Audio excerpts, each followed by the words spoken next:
If you don't know who I am, I'm the quiet person that you'll see in the hallway, and usually I'll smile and nod at you, but I don't say too much. But I do have a lot of thoughts. I have a lot of work experience, and I have an education. This is the third time I've been nominated, and I wasn't going to leave my name in, but after a lot of thought and consideration, I decided that I would leave my name in. And why I decided to leave my name in is because I've worked with the administration now for the past 4 years in governance. And one of the most critical issues that I saw when I was working in governance was the lack of political will. There's a lot of draft bylaws and policies and procedures, but they're just sitting on the shelf. There's no community consultation because there is no budget for that. And I feel that it's very important, if we're going to go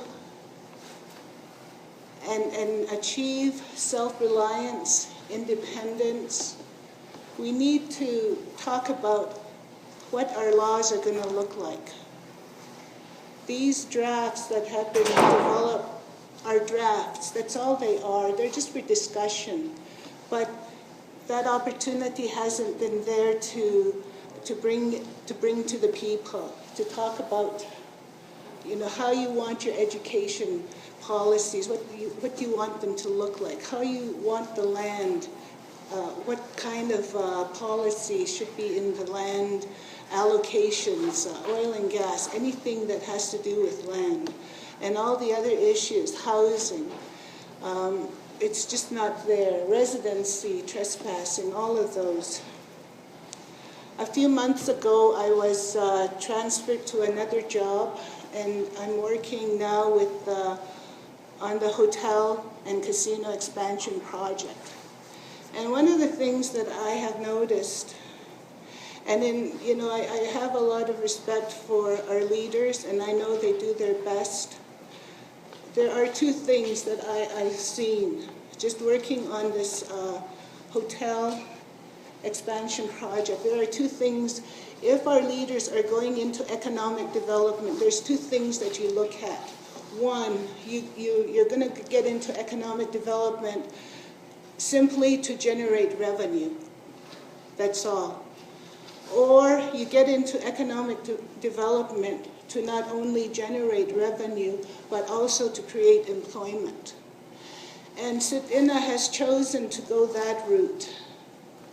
But we have to be very careful when it comes to the agreement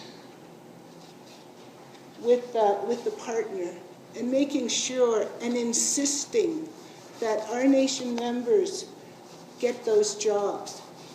Not just, the entry-level jobs and where they're treated really badly by management. And they're not given that opportunity to move up.